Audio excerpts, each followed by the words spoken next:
Hello, this is a brief video on the English language exam for those doing GCSE with AQA. I'm basically going to go through all of the 6 questions in a sort of mini detail, how I would answer them. I've looked through examiners' reports and mark schemes to get ideas from there as well, and hopefully it's going to be a really short sort of few ideas about how to answer questions on what, in my opinion, is the most fun paper you can ever get. I was that annoying kid that was outside the exam getting really excited for it because I simply love English language paper.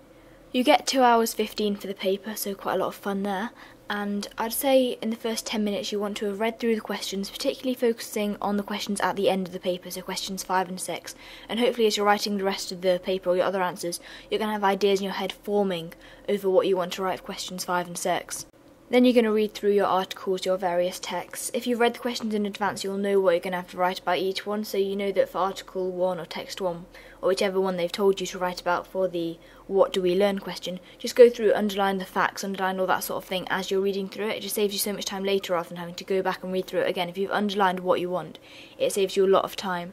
The same with the article that you have to write about the feelings and emotions, thoughts on. Just go through underlining what their thoughts are, their feelings, so you're ready with your quotes. You can just pull them out later without having to skim through the whole article again. Question 1 is worth 8 marks, should take you about 12 minutes. It's always a what do we learn question. So essentially you have to rewrite the article really in your own words, quoting a lot and taking out the opinions. If you're desperate to put about the opinions, write in the last paragraph, we learn that the writer's opinions on the subject are this, this and this. But don't put your own opinions throughout. It's not an opinions piece, it's not about how effective word choice is, it's literally what can you take from the article. You might want to do a brief introduction. These things tend to be optional, but I like to do them anyway, and what you're going to put here is essentially your paragraph headings for later on. So you might put, the article tells us how luxurious cinemas are, what the layout of cinemas is, and the experience you might get at a cinema. Say your article was about cinemas, which it probably won't be. And then in your later paragraphs, what you're going to do is write about each of those in detail. Make sure you don't make your points in the same order that text A makes the points. It's really important to have it in a different order so the examiner can see you've not just totally copied it out. Quote as much as you can, but use your own words to interlink their words. Again, at the end, if you're desperate to do a conclusion, it's very short, it's optional. You might write, from this article we learned that going to the cinema is an exciting experience because they're luxurious. Something really short and simple just to wrap it all up. You don't have to do it, it's if you've got the time and if you feel like that's something you need to do, because I know a lot of people feel driven to write an introduction and a conclusion when they're writing an essay. Moving on to question 2, it's explain how the headline and picture are effective and how they link to the text. Remember, for this you're doing the headline and the picture, not the text. In the examiner's report they said a lot of students focus too much on the text. It's not about how the text is effective, it's about the headline and the picture. You want to split your time roughly half and half between the two, I'd say. So I'd probably do 2 paragraphs in the headline and 2 paragraphs in the picture, and within them link to the text. Some people do different methods of layout, but that's the layout I went for when I did it. With the headline you're going to be looking at language choices especially, so if there's alliteration, say why that's effective, say maybe it draws the reader's eye to the article, makes them want to read it. If you've got words in the headline that are to do with the content of the article, write about it. Say, the headline says the word obesity, it tells the reader immediately from looking at the headline what the article is about and then link it to the text later on. So quote from the headline and then link it to the article with quotes. Support everything you say with quotes. When you're doing about the picture, obviously you can't quote from the picture, so you have to go into detail about different things. You might want to do the picture colour, so if it's really bright it draws your attention to it. If it's dull, maybe it signifies that the article is, a negative light on the subject in the picture. What is in the picture, write about it, describe it, talk about not only the main focus of the picture but what's going on in the background, because all of this has been very carefully planned out, and they'll choose a picture that you can look at and examine very easily in great detail, and there's a lot you can say about this picture. I remember when we did it, I think there was some girl eating a burger, so I talked about how the burger looked kind of disgusting. The girl looked a bit fat. I don't know if she was fat, I can't remember, so I think I wrote about her looking a bit fat, a bit obese. So you can link everything back to the article. The article is saying that fast food's bad, the article is saying it's leading to obesity. We'll look at the picture, link everything to something in the text, and then quote from the text to support what you're saying. And remember to talk about both how effective it is and how it's linked to the text. So in terms of effective, typically you'll want the reader to read it, you'll want them to keep going through the article, you want them to be drawn to read the article, stuff like that. With question 3, I'd sort of follow a very similar style to what you do for question 1. So in your introduction, you'll list the various feelings. So maybe they're feeling anger, shame, hurt, if it's a really tragic, sad article, and then you'll go on to do a paragraph on each one. So you'll go into it, find your evidence, so why do you think they feel like this, and then why do they feel like this. Look for the obscure emotions as well. Don't just choose the really obvious ones that leap off the page at you. Look into some of the smaller paragraphs. Look at them, say, look, in this paragraph the writer does look quite happy. They're looking at the situation from a different point of view, in a different light. And write about that paragraph. It makes you stand out from the crowd, and from what I saw in the examiner's report, they love that sort of thing and they'll reward it with marks. And if you can get any marks like that, just get them. You don't really have very long for this question, again, just 12 minutes, but write as much as you can about each emotion whilst getting, I'd say, at least 3 thoughts or feelings down. With this exam, being a fast writer is probably the most advantageous thing, because you can write so much more if you're a fast writer, because some people can write half a page in 12 minutes, and you'll get some people that are there writing, 3 or 4 pages in that period of time. In the examiner's reports, they do talk about how they reward quality rather than quantity, but the more you can write, the more points you can get down, and as long as they're decent points, the examiners will be able to tick them, and the more ticks you get, the more the examiners think, look, they've done really well, they deserve the marks. So write as much as you can, write as fast as you can, go all out. Like, I was doing an AS examination the other day in English, and I was out of breath by the end of the exam, which is probably because I'm really unfit and I had a cold at the time, but that's how fast I was trying to write. Question 4. You get double the length of time for this question, lucky people, and it's a comparison question. I think they'll tell you one of the texts and you've got to choose between the other 2 texts. And because you'll have seen this question before you're answering the other questions, hopefully in the back of your mind whilst you're answering the other questions, you'll be deciding which one you want to compare for question 4. Typically I'll do the one that has the most contrast, because it's much more interesting to write about differences than similarities. Something you definitely want to consider whilst writing question 4 is the purpose. Why has each one been written? Is it to explain, to inform, to entertain, to describe, to instruct? Different things have different purposes, and if you can write about this and why they've chosen to use this lexis, what's the effect the author is trying to get, it works so much better.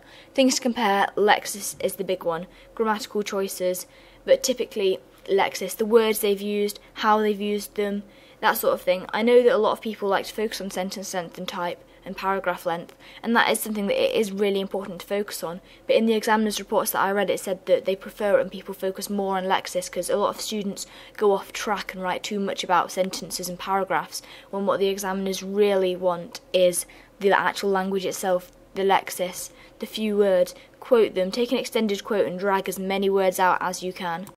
So say you see a rhetorical question, you might want to write, look, they've included a rhetorical question, maybe it's to make the reader think more about what they're reading, and then you'll look into the rhetorical question, you might see some alliteration within it, a specific word you want to pull out and write about, and then just write about it in as much detail as you can before comparing it to sentences and word choice in the other one. So say there's loads of adjectives in your first one, and your second one there's not many adjectives, write about it, write why there aren't adjectives in the second one. Maybe it's because the author wants to be to the point, they want everyone to be able to very clearly see what they want because they're trying to instruct them in something. Look for stuff like that and then write about why they've done it. The structure I'd do would be your introduction or your paragraphs and your conclusion, and for your paragraphs I'd typically write in paragraph pairs, so you'll do text A and then text B. And contrast words, the more you know when you go into the exam, the more variety you can get. So on the other hand, however, conversely, stuff like that, because it gets really boring if you keep repeating words. Like, try to jazz it up a bit, make it as interesting as possible for the examiner to read, because the easier it is for them to read, the more they like it, the more it stands out to them, and the more they want to reward it. If they see the same thing again and again, it gets quite dull, they might start falling asleep. Apparently examiners mark stuff really late at night, and that's not going to put them in a good mood when they're giving you marks. Style! Question 5, 25 minutes, 16 marks. This is probably the most fun you can have, this one or question 6. They're two of the most exciting questions they're ever going to get to answer in your whole life in an exam paper. First thing to do is make sure you're familiar with lots of various styles. The past papers I looked through, I remember there was a blog, there was a letter, stuff like that. So if it's a letter, you'll put Dear Sir / Madame at the top and then yours faithfully at the bottom. If it's a blog, you'll do it in a blog style. You're probably going to be much more humorous in a blog, so maybe you love writing in a funny style, but if you're writing a serious letter, you don't want to be trying to be really funny. But if possible, try to be original, look beyond the question. The mark schemes that I looked at the examiner's reports, they loved it when people had their own ideas. So the year that I did question 5, we had to write about our best and worst meals, favourite and least favourite meals we'd ever had. And the examiner's report said, don't just write about the food they preferred people that focused on the atmosphere, the emotions, stuff like that. I remember for some reason when I did this, I thought it would be a really good idea to write about a meal at a funeral, despite never having been to a funeral myself. And that meant I could write a lot about emotions. I tried to make it quite emotional. I think it turned out being a really bad version of something that's meant to be really tragic, so doesn't matter. It was different. I think examiners jump to things that are different. They don't want to read the same thing over and over. There are so many ways that you can talk about meals beyond food. I mean, they don't want to read the food was delicious, we had a curry, we had a pizza, again and again and again. They want to read something different that will make them think, yes, this person is original. They can write in lots of different ways. They've got all these ideas, and that's what they reward. Also, in order to get, there's a section of marks to do with sentences and stuff like that. Make sure your spelling's correct and your vocabulary is correct and stuff like that. But a big thing they like you to do is vary your sentence length and type. So obviously there's lots of different types of sentences: simple, compound, complex, complex, compound if you're being really indie. So make sure you get all of those ones in. I think it's question 5, the examiners love you to have just one line by itself. So you might write a few chunky paragraphs and just have one single line, make it powerful, maybe it's funny, and it just stands out a lot. Rhetorical questions, if they're appropriate, they fit in quite nicely here. They fit in better with question 6, but anything you can do to make it interesting.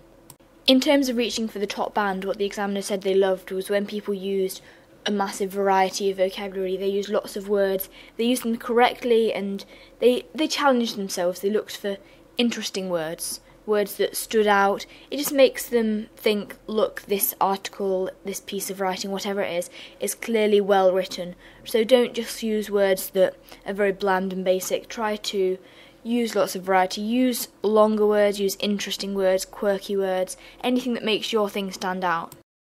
Like the word boring, don't use the word boring, it's a really boring word in itself. Use the word mundane, something like that.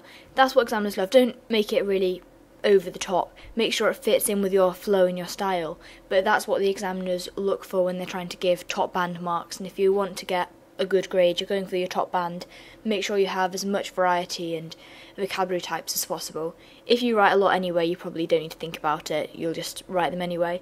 It's for people that don't write as often, you might want to just slip them in. Question 6. Again, another very exciting, fun question to answer if you're that way inclined. 35 minutes, you've got lots of time to write it, and it's worth 24 marks, so you're going for the big marks here. Make sure you get good points, good writing, good vocabulary, lots of variety, and make it stand out from the crowd, because that is what they look for. On the screen you're going to see a list of different things you can use when you're doing persuasive writing, different things. Make sure you use all of them. Like, hopefully in your head you'll have a mental tick list, you'll check them off. If you think you might forget some at the beginning, just literally scribble them down and make sure you include them. But slip them in, don't just have a random rhetorical question where it clearly doesn't belong. Make sure it fits in with the flow, because examiners reward flow. I believe I read that somewhere in the examiners' reports. I'm just going to run through what each of these are. Rhetorical question, it's a question you're asking the reader. It makes them feel more involved. If you can get direct address in there as well, so, are you sitting at home on the couch all day watching TV? It makes the reader think, oh my god, they're talking to me, I actually do that. And they feel like they have to get up and do something about it. So that's often after that you might put, then you can do something about it now. If you can write something powerful afterwards, give it a bit of a punch.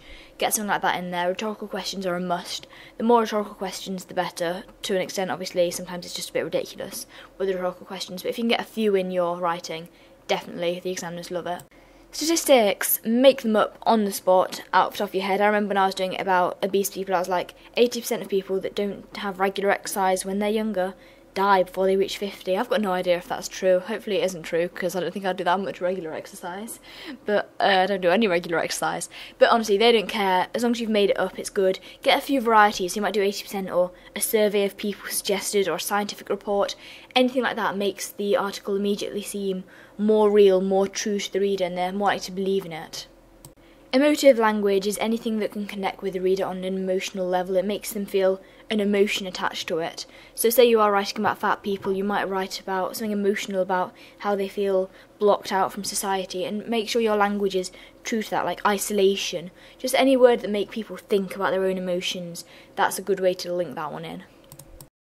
Moving on to alliteration, that's when two words have the same letter at the beginning, they've got the same sort of sound. So fat friend is a big one. It's not a big one, I suppose it's quite big. Laughing at my own jokes there. Fat friend, I can't think of anything that you might actually want to include realistically in your persuasive writing. But just think of something like when you're writing, typically adjective then noun is what you might want to put, and it looks really good and it just makes the word stand out. But make sure you make the right word stand out, so don't make the word table stand out unless you're writing about tables. You need a word that's deep and actually has meaning. Hyperbole, essentially exaggeration for comic effect. Maybe there's rolls and rolls of fat rippling like the sea. Just write something that's funny and makes them laugh. Obviously that's not really funny because this person's got a high risk of dying of heart disease or something like that in the coming days. But try to make something funny, something grossly exaggerated. That is a word that if you can include it in one of the earlier questions referring to what they've written, it looks good because it's quite a nice word. And that's an important one, I'd say. Definitely get that one in. Repetition, make sure you choose a word that is actually important to repeat, so you might put bigger than this, bigger than that, bigger than the other. Just make sure you repeat a word, it makes it stand out immediately. Don't use this too much because it can look really cliche, look really embarrassing really if you use it too much. So maybe once or twice, tops really with repetition. Anecdotes, a short funny story. I remember when I was doing mine on fat people, I think I wrote that when I was younger I was morbidly obese, had to have steel supports, I think it was really strong steel supports on my bed to prevent it from collapsing. I mean, I'm unfit and I don't exercise a lot, but I'm definitely not morbidly obese and I definitely never had steel supports on my bed. But it just makes it seem more real. If you write it about yourself, make anything up. Remember, they don't care if it's true or not, they don't know who you are. Make them feel sorry for you. Just try not to offend them, because I got really worried at one point that I was going to offend the examiner if they were really fat. But just make it something short and funny that will make them laugh, make them connect more with you on an emotional level. Anything that makes your work stand out. So these things here, 1, 2, 3, 4, 5, 6, 7 things, they're probably the 7 most important things that you'll know from this video, you'll learn. Hopefully you knew them already, but if not, write them down, make sure you know them.